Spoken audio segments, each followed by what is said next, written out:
Bismillahirrahmanirrahim. Assalamualaikum warahmatullahi wabarakatuh.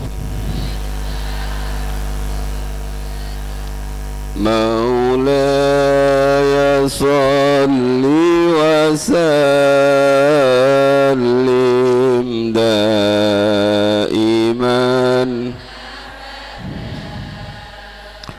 ala habibika khairil khalq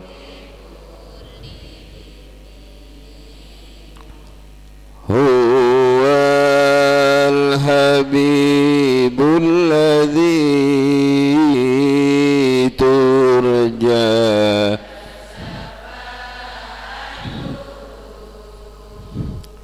likulli hawlim minal ahwali muqtahami ya rabbi bil mustafa balli maqasidana waghfir lana ma madha ya wasi'al karami.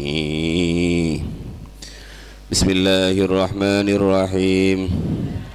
Subhanakallahumma rabbana la ilma lana illa ma 'allamtana innaka antal alimul hakim wa tub alaina innaka antat tawwabur rahim wa taqabbal minna innaka antas sami'ul alim wa 'allimna min ladunka ilman nafi'a ya dzal jalali wal ikram. Allahumma iftah lana hikmataka wanshur alaina rahmataka ya dzal jalali wal ikram. Rabbi shrah li sadri wa yassir li amri wahlul 'uqdatam min lisani yafqahu qawli birahmatika ya arhamar rahimin.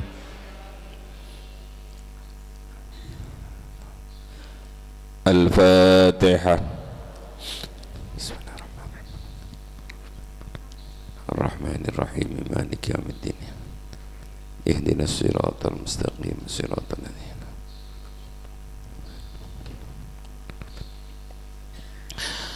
Bismillah, alhamdulillah.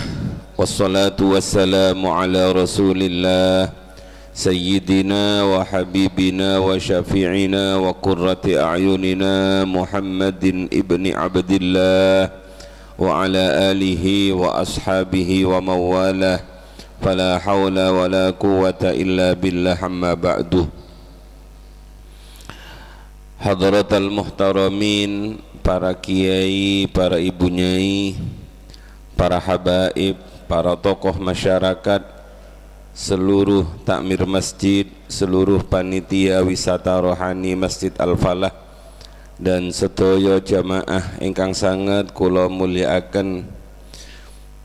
Bersyukur kita kepada Allah Subhanahu wa taala karena hanya atas kehendak Allah, hanya atas izin dari Allah, hanya atas pertolongan ma'unah dari Allah, pagi yang mulia ini kita didudukkan di rumahnya yang sangat mulia, dipilihkan majelis pertemuan yang paling mulia yang oleh baginda Rasul disebut taman-taman sorga, di mana seandainya ada dua majelis yang sama mulianya antara majelis ta'lim dan majelis zikir, maka Rasulullah memilih majelis ta'lim karena begitu mulianya majelis ta'lim.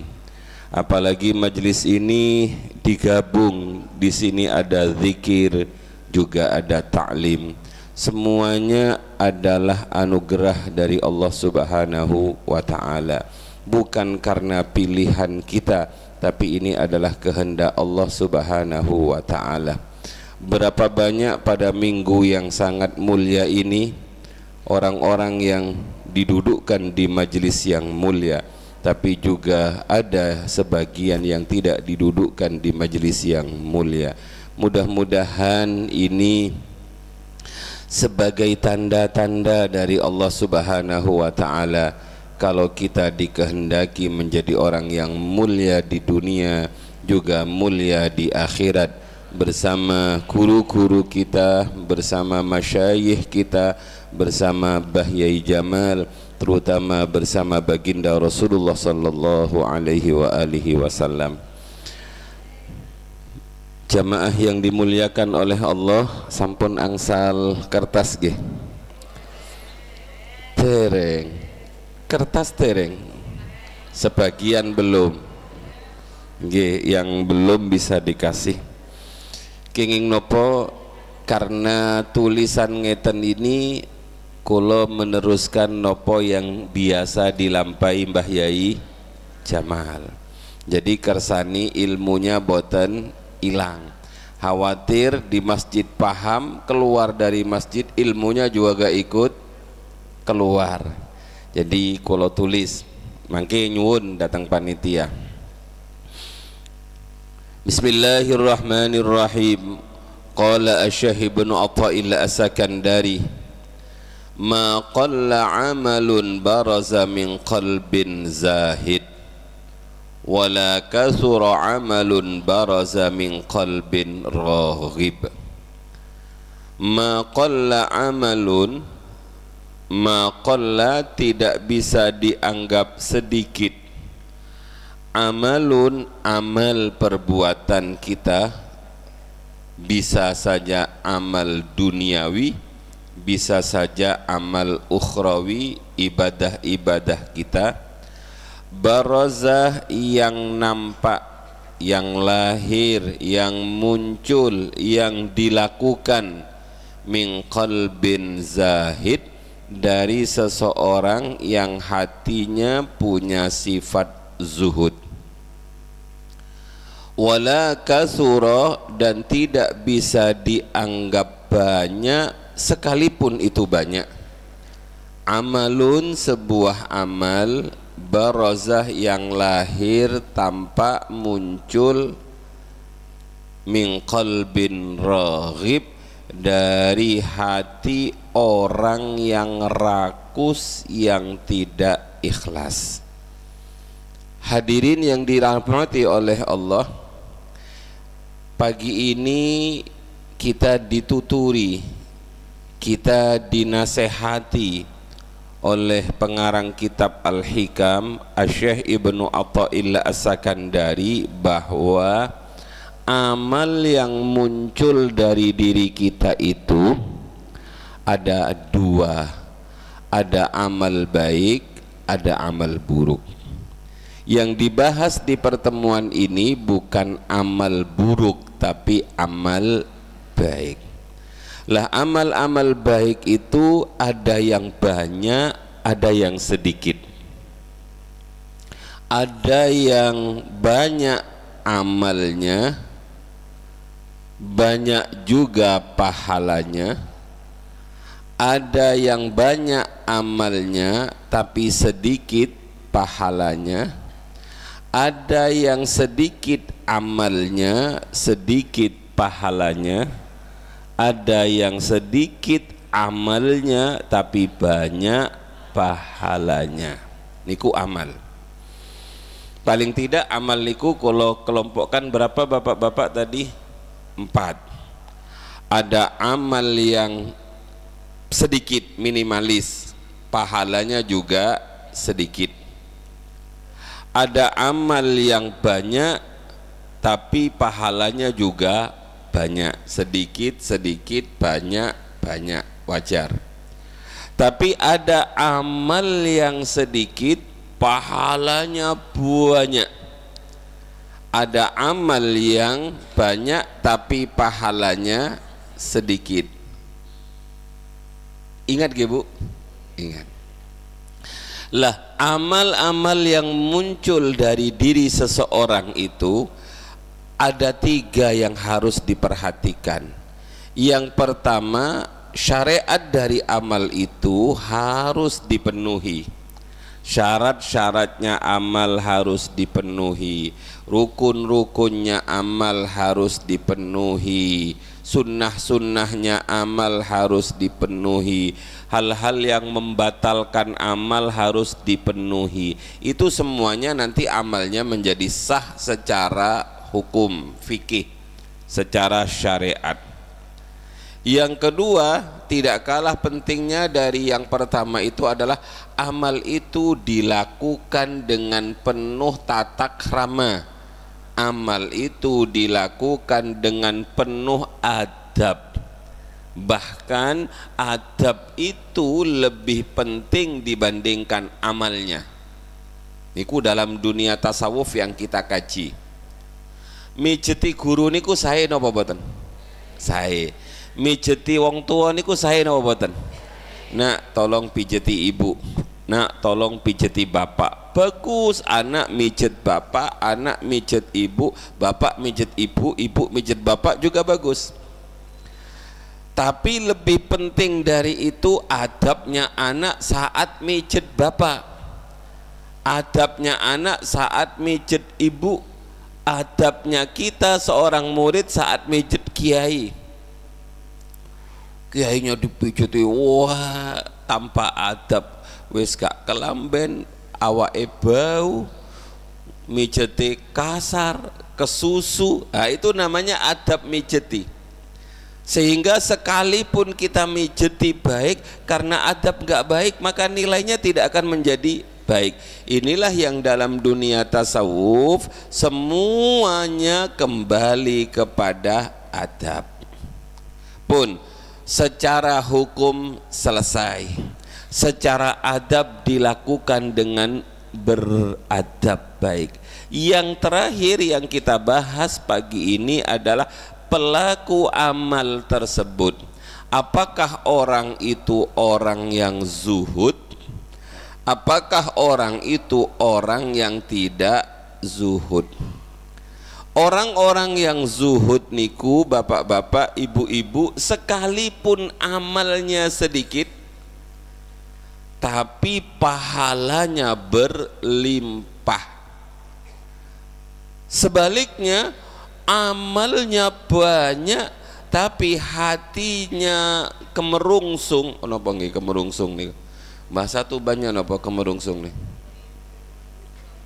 Apa ya? Rakus tamak nggih. Lah, sekalipun amalnya banyak tapi hati dari orang itu, perilaku dari orang itu tidak menunjukkan, mencerminkan dia seorang yang zuhud, maka yang banyak itu tidak akan dianggap banyak. Monggo bapak-bapak, ibu-ibu ditirukan. Ma qalla amalun barazah min qalbin zahid. Tidak bisa dihitung sedikit amal ibadah yang dilakukan oleh seseorang yang memiliki hati zuhud. Wala kathura amalun barazah min qalbin raghib. Juga tidak dinilai banyak amal ibadah sekalipun itu banyak yang muncul dari hati seseorang yang tidak zuhud, yang kemerungsung. Pun niku jenengan apal niku, tapi niku boten wiritan lho Bu, niku ditamel wiritan, boten wiritan, niku hanya pengertian. Kalau sampaikan ke jenengan ben paham juga bisa nuturi putra-putranya. Hadirin yang dirahmati oleh Allah, pentingnya zuhud, Dalam hal ini Ibnu Athaillah As-Sakandari hanya ingin mengajari kita bahwa amal perbuatan yang kita lakukan itu lipatan-lipatan pahalanya akan muncul apabila hati dari orang yang berbuat itu zuhud. Niki pentingnya yang disebut dengan zuhud. Ibu-ibu, bapak-bapak pernah pirang nopo zuhud niku? Nopo nggih? Ikhlas. Zuhud niku ngeten. Orang-orang sufi mendefinisikan zuhud niku bughdu kulli ma yashghalu anillahi ta'ala. Napa nggih? Membenci segala sesuatu yang mana sesuatu itu menyibukkan diri sehingga lupa pada Allah. Niku namanya zuhud. Zuhud itu adalah bencinya kita terhadap segala sesuatu yang menyibukkan kita sehingga kita lupa pada Allah. Kemudian setelah kita benci, lalu kita tinggalkan, kita buang sesuatu yang membuat kita lupa pada Allah. Fasara qalbuhu farighan amma siwallah. Maka kemudian setelah dibuang dari hati segala sesuatu yang menyibukkan kita sehingga kita lupa pada Allah, hati menjadi kosong. Setelah hati menjadi kosong, wa bidzalika yamkunul khudur wal khusyu'. Karenanya setelah hati ini dikosongkan dari segala sesuatu yang menyibukkan diri kita dari Allah, hati ini kemudian khusyuk, khudu. Niku namanya zuhud menurut sebagian orang sufi. Allahu Akbar. Jenengan sebelumnya punya kesibukan, di mana kesibukan-kesibukan itu kadang-kadang melupakan kita pada Allah. Lah, kulo kali panjenengan kemudian membenci sesuatu yang membuat kita sibuk lupa kepada Allah. Setelah itu dikeluarkan dari hati segala sesuatu yang menyibukkan kita ora iring Allah. Setelah dibuang dari dalam hati, maka kemudian hati terisi oleh Allah. Karena hati terisi oleh Allah, yang lain nggak masuk ke dalam hati. Itu namanya zuhud. Contoh sederhana, ada dua orang bapak-bapak kakak beradik, sama-sama kiai besar. Kakaknya kiai besar kaya raya, muridnya banyak. Adiknya kiai besar juga, kiai alim, miskin kin. Kok sampai kin miskin, muridnya sedikit. Yang adiknya berada di pulau A, kakaknya berada di pulau B. Tapi hubungan kakak adik niki sama-sama bagus. Adiknya sering silaturahim, kakaknya sering silaturahim, kemudian saling nasihat menasehati.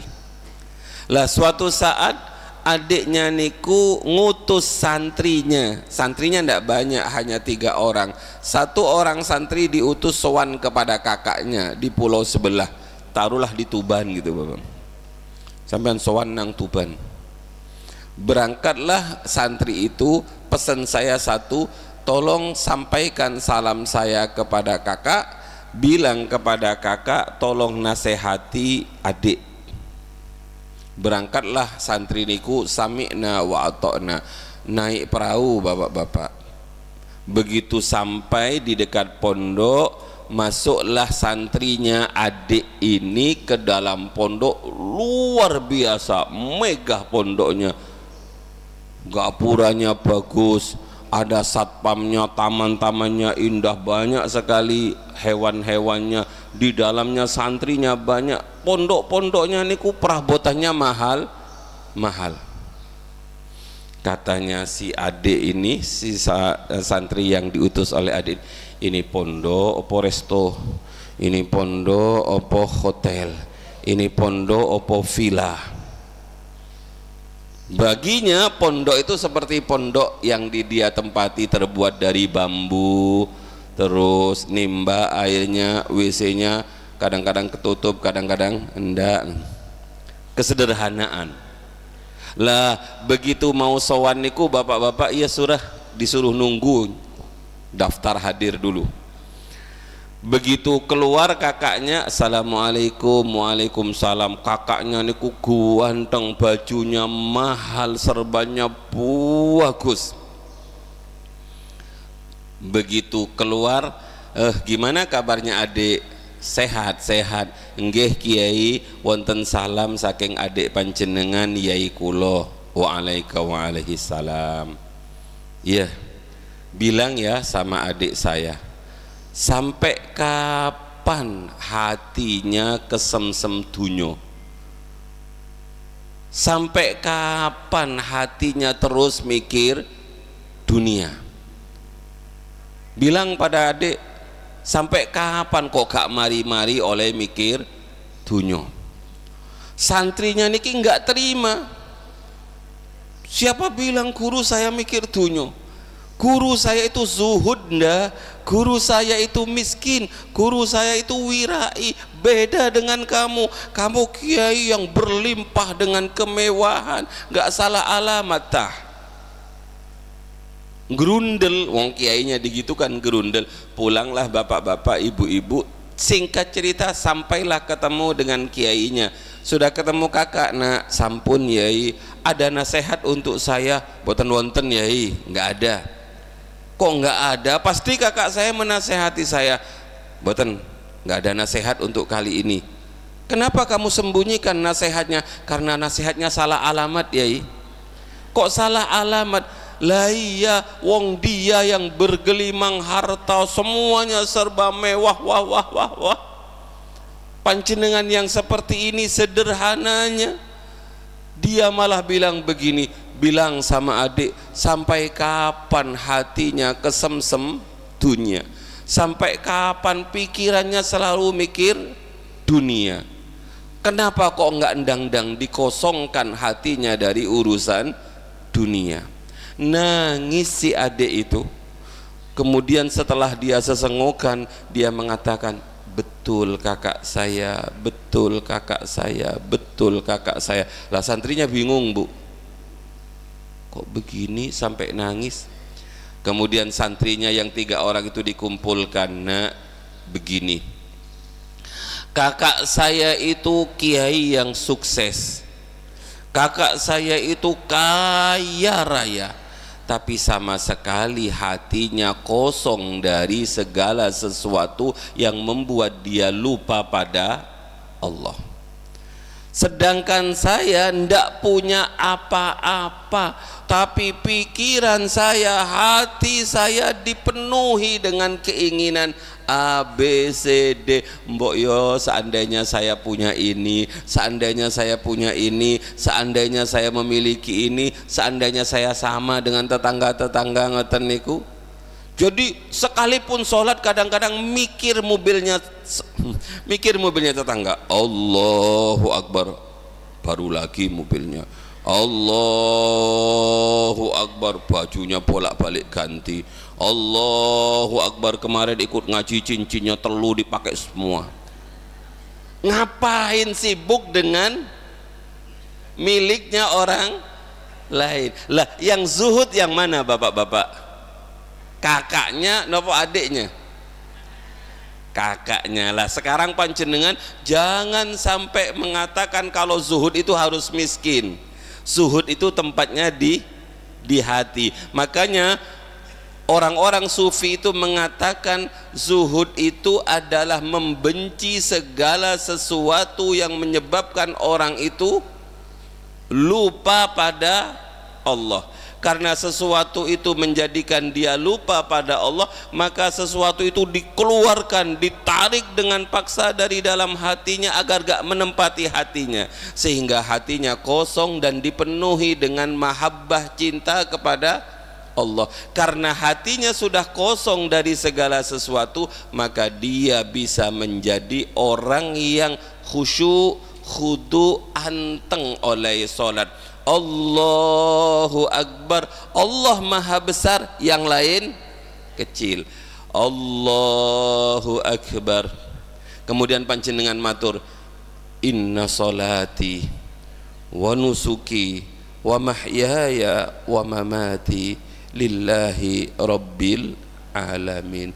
Inna solati, solatku, wa nusuki, segala ibadahku, wa mahyaya wa mamati, hidup dan matiku, lillahi rabbil alamin, hanya untuk panjenengan ya Allah yang mengatur seluruh alam, bukan untuk sibuk ngurusi dunya. Antara ucapannya dengan hatinya satu selaras. Nik jenengan kan husuk kali kula niku pada doa duduk antara dua sujud. Allahu Akbar, Rabbi ghfirli warhamni wajburni warzuqni warzuqni warzuqni warzuqni warzuqni warzuqni wahdini wa'afini wa'fu anni. Kakean minta, tapi boten nopo-nopo, karena memang sholat itu adalah tempat meminta yang paling indah. Jadi hadirin yang dirahmati oleh Allah, sekarang kita sudah mulai diajari oleh orang-orang sufi bahwa zuhud itu urusan hati. Lah amal ibadahnya sang kakak itu 1 rakaat, amal ibadahnya sang kakak itu puasa 1 hari, dibandingkan amal ibadahnya sang adik misalnya 100 rakaat, dibandingkan ibadah adiknya misalnya 10 hari dia berpuasa sunnah, maka pahalanya lebih banyak yang kakaknya. Sehingga Ibnu Athaillah mengatakan tidak dinilai sedikit amal ibadah yang lahir dari hati seseorang yang zuhud. Kayak nopo bapak-bapak, ibu-ibu? Karena kalau sudah zuhud itu insya Allah khusyuk, insya Allah hudu, insya Allah hudur, insya Allah ikhlas.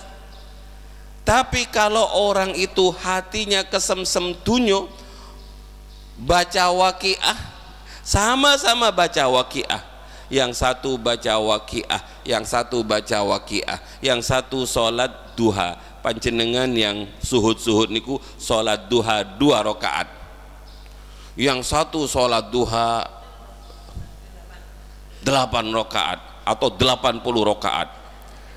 Tapi jenengan yang 2 rakaat itu dilakukan dengan penuh khusyuk, dengan penuh cinta, dengan penuh harapan akan rahmat ya Allah. Sedangkan yang ini sholatnya dipenuhi dengan keinginan, koyok transaksi dengan Allah. Ya Allah, saya sudah sholat sekian loh, saya sudah sholat sekian. Ingkana rizquna fis sama, kalau rizki saya ada di atas langit, turunkan. Kalau ada di dasar bumi, keluarkan. Kalau jauh, dekatkan. Kalau sulit, kok ngajari Allah? Ibadahnya diperbaiki, na'buduhnya diperbaiki, maka nasta'innya akan muncul sendiri. Makanya bapak-bapak, Sayyidina Abu Bakar niku ngajari donga sederhana. Ya Allah, ij'alid dunya fi yadi wa la taj'alid dunya fi qalbi. Sarang-sarang, ya Allah, ya Allah, ya Allah, ya Allah, ya Allah, ya Allah, ij'alid dunya fi yadi wa la taj'alid dunya fi qalbi. Jadikan dunia ini ya Allah cukup di tangan saya saja, tidak jenengan masukkan, ampun jenengan lebetaken, jangan panjenengan masukkan dunia ini ke dalam hati saya. Kayak napa tadi? Karena hati sudah dipenuhi dengan dunia, salat saja niku wangil eling Allah. Kayaknya ngoten nggih Bu. Allahu Akbar. Aku gak salah dimarahi. Wong piyambak sing salah, bapak sing salah. Aku gak salah ditukani. Kau nu angin, kau nu udan, kau nu petir, marah terus. sampai lali wis pirang rakaat. Allah, ini sudah berapa rakaat ya? 4 apa 3? 4 sajalah katanya. Ben cepet gitu. Lah sholat seperti ini sekalipun 4 rakaat kalah dengan yang 4 rakaat dilakukan penuh dengan khusyuk. Bagaimana mungkin hati bisa khusyuk kalau hati ini sudah dipenuhi dengan sesuatu selain Allah? Makanya la ilaha illallah, la ilaha illallah, la ma'buda illallah, la maksuda illallah, la mahbuba illallah. Tidak ada yang saya sembah kecuali Allah. Saya enggak nyembah pekerjaan, saya enggak nyembah jabatan, saya enggak nyembah uang, saya enggak nyembah yang lain. Yang saya sembah hanya Allah.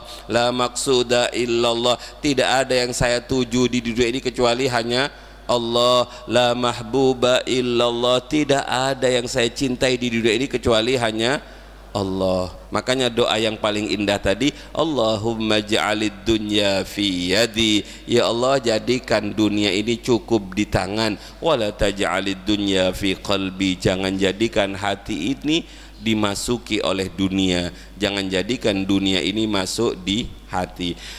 Baju niku tempatnya teng pundi? Lemari nopo hati? Lemari nopo pikiran? Kadang-kadang sempat masuk pikiran nggih. Nggih. Cincin niku tempatnya di kotak cincin nopo di kotak ini? Tapi kadang-kadang Masya Allah, oleh ndelok cincin konconi saat pengajian, wah apik kelap-kelip, intan opo iku. Wis pikirane penuh dengan intan. Akhirnya kali bapak yang lumayan paham nih, ayo bu jalan-jalan ke toko emas. Alhamdulillah diajak ke toko emas, sewenangnya luar biasa. Tiba ini mau diajak ndelok-delok dong. Inggih lumayan sampun delok. Hadirin yang dirahmati oleh Allah, pun nggih boten usah diperpanjang. Jadi hadirin yang dirahmati oleh Allah, nikulah yang disebut dengan zuhud. Zuhud niku dalam Al-Qur'an ada kisah ibu-ibu. Pada zaman Nabi Yusuf alaihi salam, Nabi Yusuf niki adalah nabi yang bersaudara dengan Benyamin. Sedangkan saudaranya yang lain itu adalah saudara tiri, Yahuda dan kawan-kawannya.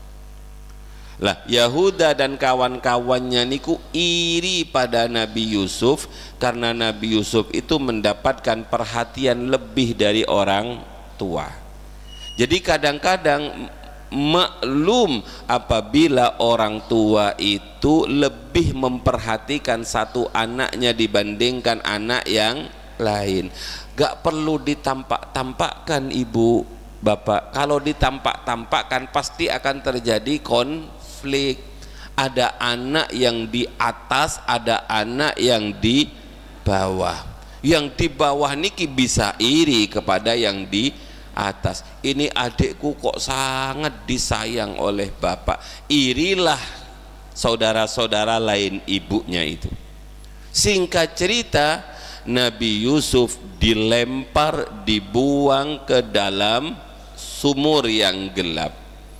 Saat Nabi Yusuf dilempar itu bapak-bapak, ibu-ibu, Nabi Yusuf ditampani oleh malaikat Jibril selamat. Dan dalam kegelapan sumur itu Nabi Yusuf diangkat menjadi seorang nabi. Nabi Muhammad mendapatkan wahyu niku teng pundi? Teng pasar, teng mall napa teng gua?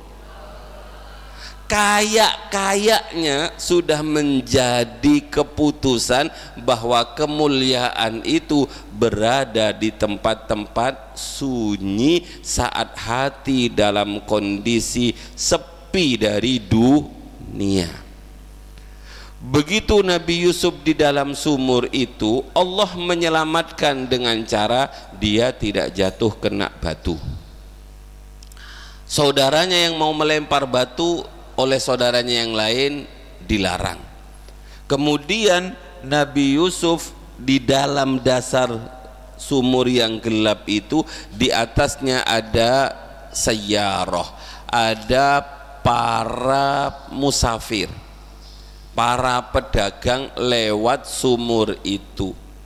Karena dulu tidak ada warung ketan, tidak ada warung pecel, tidak ada SS di pinggir jalan, maka begitu nemu sumur biasanya para musafir niku melakukan apa Bu? Nimba mengisi air.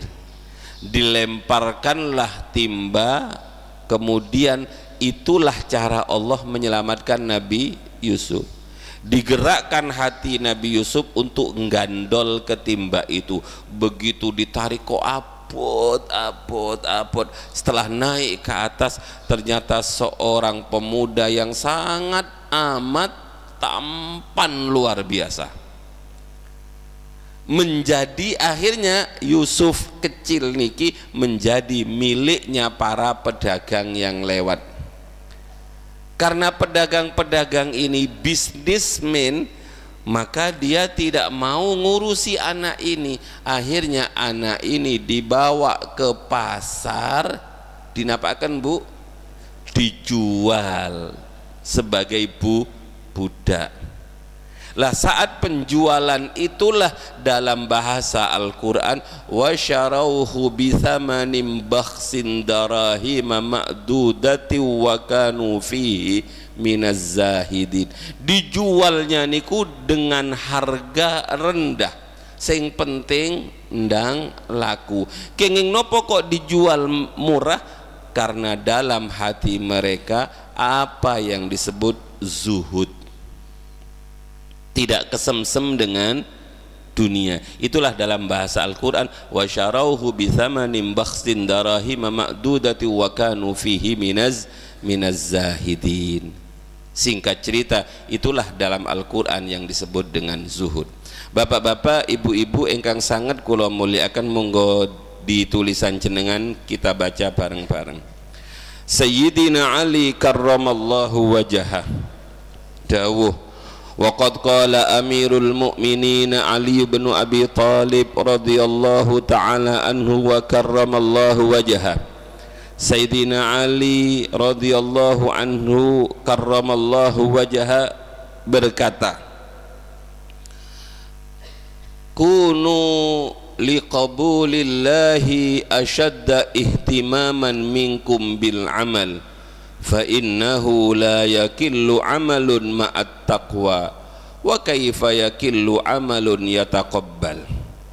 Tumpahkan semua hasrat keinginanmu itu kepada usaha untuk diterimanya amal perbuatanmu, sebab tidak dapat dianggap kecil sedikit amal perbuatan yang diterima oleh Allah. Jadi ibadah itu fokusnya tumpahkan pada agar amal itu bisa diterima oleh Allah. Jangan hanya sekedar sing penting aku wis amal. Jadi bapak-bapak, bedanya orang tasawuf dengan orang fikih itu, kalau fikih itu yang penting sah, urusan diterima atau tidak gak urusan, yang penting sah. Maka biasanya dia mengerjakan amal-amal itu nggih sekedarnya, yang penting syarat rukunnya wis terpenuhi, khusyuk khudu itu gak penting. Lah Sayyidina Ali mengatakan fokuskan pada khusyuknya, fokuskan pada khudunya, karena urusan syarat rukunnya sudah terpenuhi. Jadi bapak-bapak, ibu-ibu, lakus umur saya sudah 70 tahun kok nggak tahu khusyuk ya? Nggih mugi-mugi khusyuk mantun niki, amin Allahumma amin. Nggih nyuwun bapak-bapak, ibu-ibu, kula kemarin ngaji datang wali santri niku, bagaimana kiatnya agar sholat bisa khusyuk. Lama ngajinya, mangke pertemuan yang akan datang mawon bagaimana caranya agar sholat bisa khusyuk. Wong kula mawon nggih harus berusaha untuk khusyuk, dan kadang-kadang dalam 4 rakaat niku yang khusyuk pinten rakaat? Nggak sampai 1 rakaat, kadang-kadang tengah-tengah wis ilang. tapi terus berusaha. Makanya curahkan perhatian kita untuk diterimanya amal. Kata Sayyidina Ali karramallahu wajhah, innama yataqabbalullahu minal muttaqin, sesungguhnya Allah hanya menerima amal perbuatan dari orang-orang yang bertakwa ikhlas. Maksudnya bertakwa di sini adalah ikhlas. Monggo di bawahnya. Sahabat Abdullah bin Mas'ud berkata, An Abdullah bin Mas'udin radhiyallahu taala anhu qala, Abdullah bin Mas'ud niku ibu-ibu, bapak-bapak, sahabat Nabi yang ahli Quran, orang yang pertama kali membaca Al-Quran di depan orang-orang kafir, orang yang pertama kali dipanggil Rasulullah untuk membacakan Al-Quran di hadapan Rasulullah. Niku namanya Abdullah bin Mas'ud. Niki bukan sahabat enteng-enteng, ini sahabat luar biasa hebatnya. Ya Abdullah bin Mas'ud, sini tolong bacakan Al-Quran untuk saya. Akhirnya Abdullah bin Mas'ud mengatakan, ya Rasulullah, apakah saya harus membaca Al-Quran di mana Al-Quran itu turun pada panjenengan?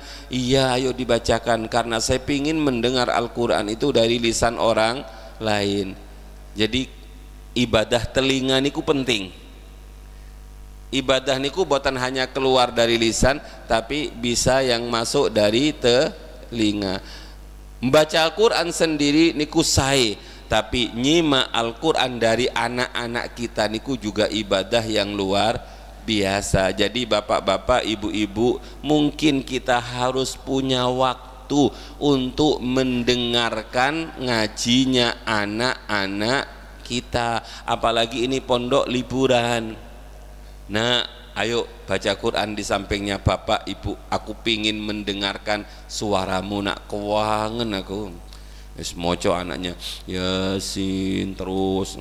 Mantun niku dihadiahi Bu, alhamdulillah anakku ngaji ni wapi. Ini nak 1 juta beli es sana. Oh, 1 juta untuk beli es.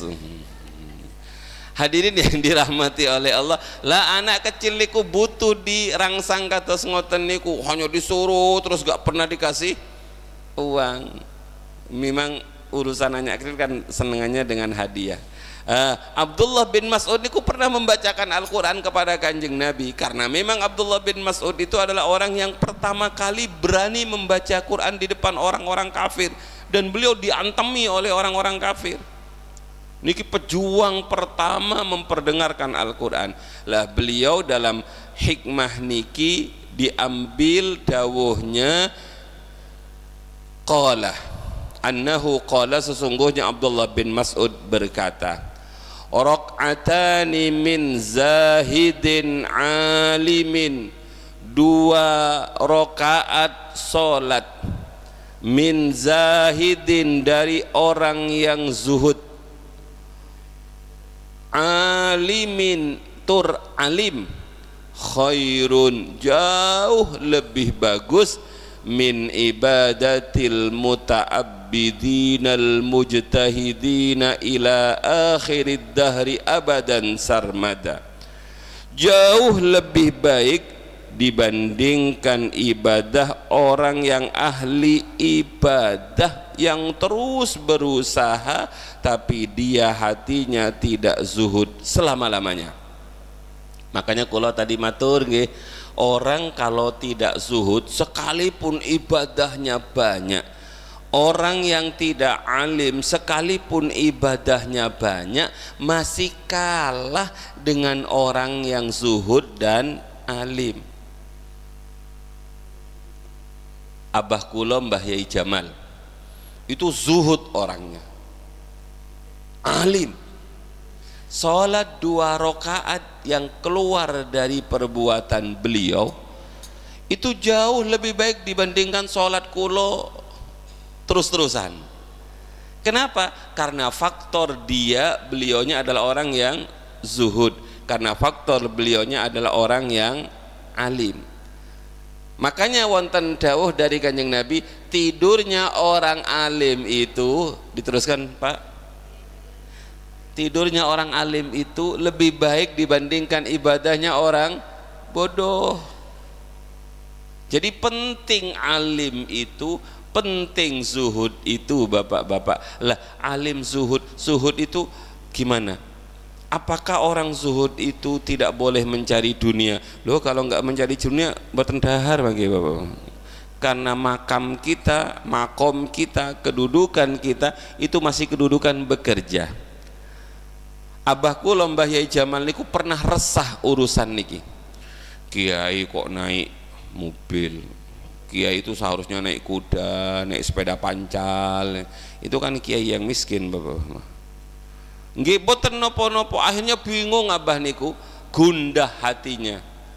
Setiap ngaji diamplopi, ini ikhlas enggak ya? Kulo berangkat saking Jombang teng Tuban, kalau sepedaan pancal saged tah ngaji teng mriki. Wangil loh. Langkung saya pun di jenengan teng Mbah Ampel naik mobil Alphard kalian gandol truk. Cohan naik Alphard sampai di Mbah Ampel masih seger, langsung saged ngaji. Sedangkan yang hadirin yang dirahmati Allah, saking resahnya Mbah Yai Jamal niku kemudian sowan kepada gurunya. Niki pentingnya punya guru, niki pentingnya punya mursyid Mbah Yai Jalil. Abah cerios, akhirnya saya pingin sowan kepada Mbah Yai Jalil, pingin menghaturkan kegelisahan hati. Apakah seorang yang zuhud itu tidak boleh banyak harta, tidak boleh bekerja menumpuk uang? Akhirnya sowanlah beliau. Dilalah katanya Mbah Yai Jamal, abah niku, aku ditemui berdua. Kalau saya sowan kepada Mbah Yai Jalil, saya itu tidak pernah matur karena yakin beliau paham. Niki mursyid yang sempurna, niku paham kegelisahannya murid. Gak perlu kita matur. Dokter spesialis niku sebenarnya gak perlu ditanya. Kalau dia betul-betul spesialis deloi. Kecuali dokter-dokter teng puskesmas niku, sejak kapan flu-nya. Terus kan begitu abah niku teng dalemipun Mbah Yai Jalil, ditemui berdua.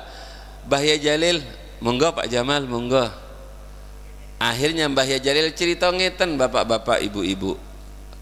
Pak Yai Jamal, kalau saya jalan-jalan ketemu Masjid Al-Falah zaman dahulu, bukan Al-Falah zaman sekarang, ketemu masjid di Tuban, Masjid Al-Falah misalnya, kalau pas saya jalan-jalan ketemu masjid cedengnya besar tapi airnya kosong, kemudian saya berhenti di masjid itu nimba karena tidak ada desel, tidak ada sanyo, saya isi usaha ngisi cedeng itu sampai penuh biar nanti para jamaah tinggal wudhu, biar nanti jamaah yang pingin mandi biar mandi, yang ngisi saya. Kulo tanglet Pak Yai Jamal, boleh nopo boten, angsal nopo boten, boleh apa tidak saya mandi dari ceding itu secukupnya? Coba ibu-ibu jawab, bapak-bapak jawab, boleh ndak kita mandi di ceding yang sudah penuh dengan air, cedingnya besar, sekedar mandi secukupnya? Boleh nopo boten? Boleh nopo boten? Sama jawabipun Mbah Yai Jamal, angsal Yai. Gimpun, monggo salaman kundur. Jadi abah langsung mendapatkan jawaban. Oh berarti pripun bu kesimpulannya Pak? Mengumpulkan harta sebanyak-banyaknya tapi menggunakan sedikit, apa harus dikuras?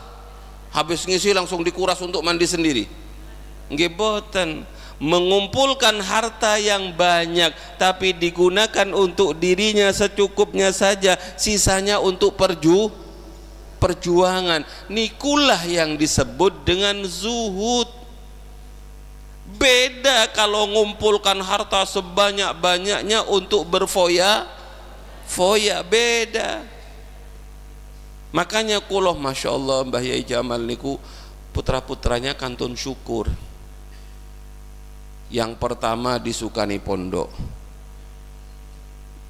Mbak kulo Ibu Nyai Umi Salamah disukani pondok Al-Mardiyah. Kakak kulo Kiai Haji Muhammad Idris Jamaluddin disukani pondok Al-Muhibbin. Mbak yu kulo Ibu Nyai Latifah Hidayati disukani pondok Al-Ikhlas. Istri kulo Ibu Nyai Hajah Basiratul Hidayah Jamaluddin disukani pondok Al-Amanah. Adik kulo ingkang ragil ning Zuhratul Makkiyah niku disukani pondok Al-Asror. Semuanya disukani pondok. Sedangkan abah sendiri niku lho Bu, Pak, menawi jenengan, tapi jenengan boten paham. Kamaripun abah niku sederhana. Karena kebetulan rumahnya Mbah Yai Jamal pertama kali niku teng tambak beras niku diberikan kepada istri kulo. Kamarnya abah niku kulo kinten pinten nggih 3 kali 4 meter. Ceding tempat tidur, terus nopo niku meja belajar ngaji, sampun wonten tempat sejadah jamaah pun minimalis. Pondok eko wede. Lah ngeten niki kan yang namanya zuhud. Jadi apa yang disampaikan oleh beliau persis sama dengan yang dilakukan oleh beliau. Kulo kemarin punya kesempatan bapak-bapak, ibu-ibu masuk ke kamarnya Mbah Hashim Asy'ari. Waktu niku wonten Sayyidil Habib Mufti Hadramaut datang ke Tebuireng, sowan ke Tebuireng, sowan ke makomnya Mbah Hashim. Ditemui kalih Romo Yai kulo ikut menemui karena kulo pernah panggih beliau teng Hadramaut. Beliau adalah penerusnya Habib Ali bin Muhammad bin Husain Al-Habsyi, pemilik Sahibu Simtud Duror.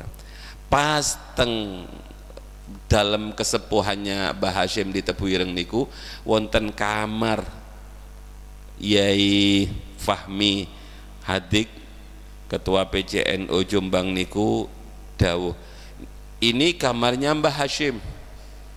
Rata-rata calon presiden kalau datang ke Tebuireng pengen masuk ke kamar ini, ngalap barokah.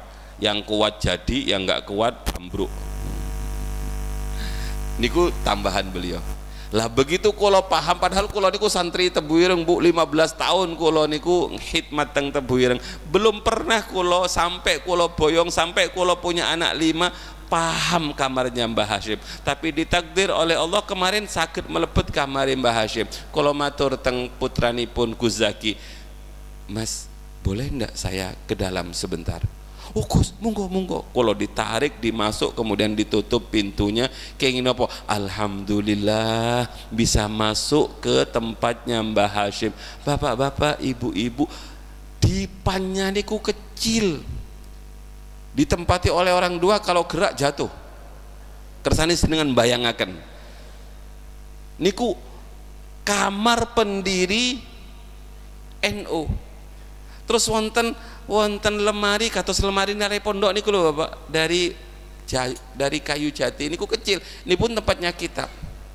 Sampingnya niku hanya pinten niku kira-kira luasnya 3 kali 3. Napa boten sampai? Niku kamarnya Mbah Hashim Asy'ari, pendiri Nahdlatul Ulama, pendiri pondok pesantren Tebuireng. Bisa ndak Mbah Hashim membangun kamar yang lebih besar dibandingkan itu? Oh bisa bapak-bapak, nimbangi si ceding sebanyak-banyaknya sampai ceding itu penuh. Boleh ndak mandi dari ceding itu? Boleh, hanya secukupnya. Makanya biasanya kulo niku mikir abah kulo Mbah Hasan, Mbah Yai Hasan di Madura nih.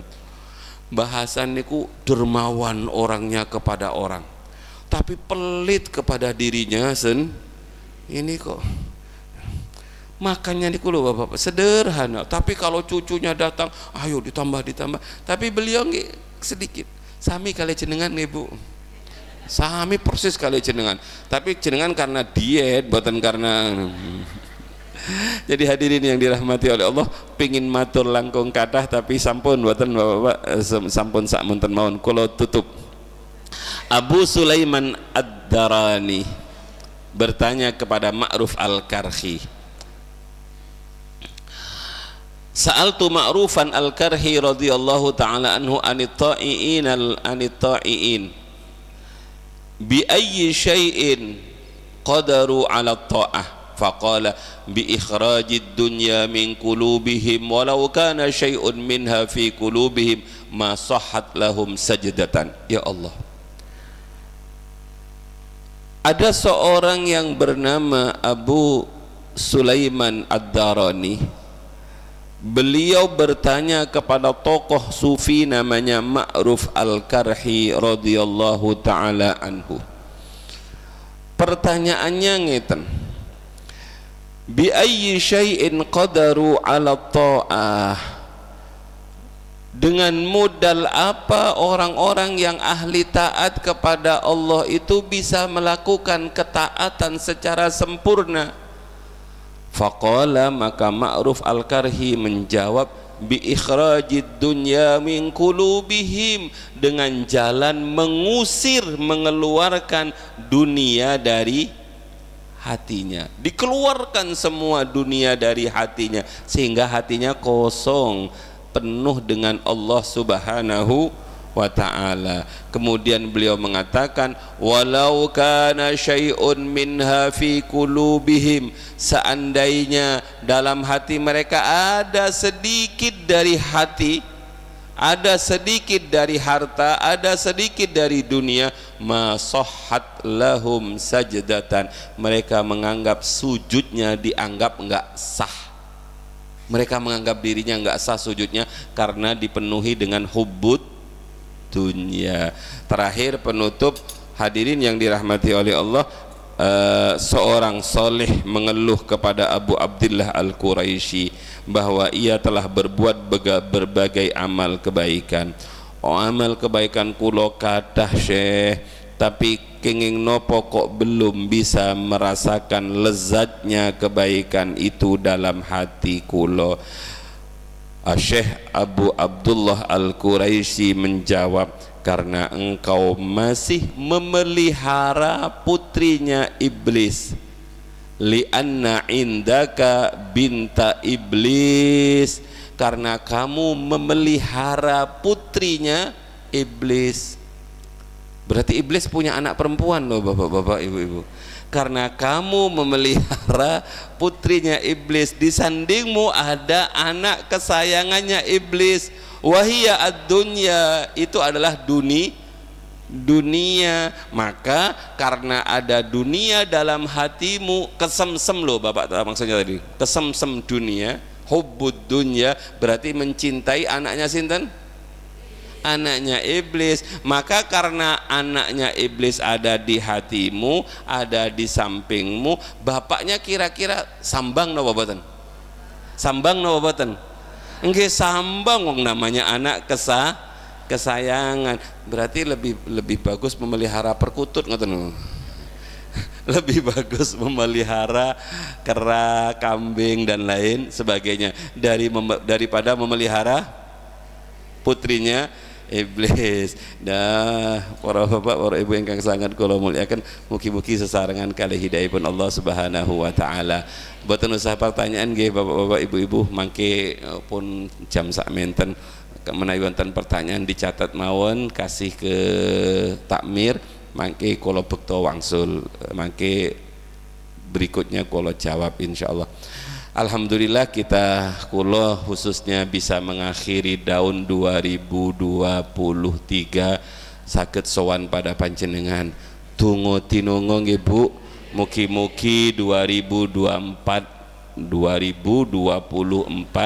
kita lebih zuhud, amin, kita lebih sungguh-sungguh beribadah, dan Indonesia diberi pemimpin yang adil, yang ahli ibadah, yang sayang kepada rakyatnya, yang bertanggung jawab kepada rakyatnya. Mudah-mudahan panjenengan sedaya diparingi umur panjang barokah, diparingi sehat wal afiyah, diparingi husnul khatimah. Rabbi fanfa'na bi barakatihim wahdinal husna bi hurmatihim wa amitna fi tariqatihim wa mu'afatim minal fitani. Rabbi fanfa'na wahdinal husna bihurmatihim wa amit tariqatihim wa mu'afatim minal fitani. Bismillahirrahmanirrahim. Allahumma inni astaudi'uka ma 'allamtanihi fardudhu ilayya inda hajati ilaihi wa la tunsinihi ya rabbal alamin. Nyuwun agungipun pangapunten. Al-Fatihah. A'udzubillahi minasyaitonir rajim. Bismillahirrahmanirrahim. Iyyaka na'budu wa iyyaka nasta'in. Ihdinas siratal mustaqim. Siratal ladzina an'amta 'alaihim ghairil maghdubi 'alaihim waladdallin. Amin. Assalamualaikum warahmatullahi wabarakatuh.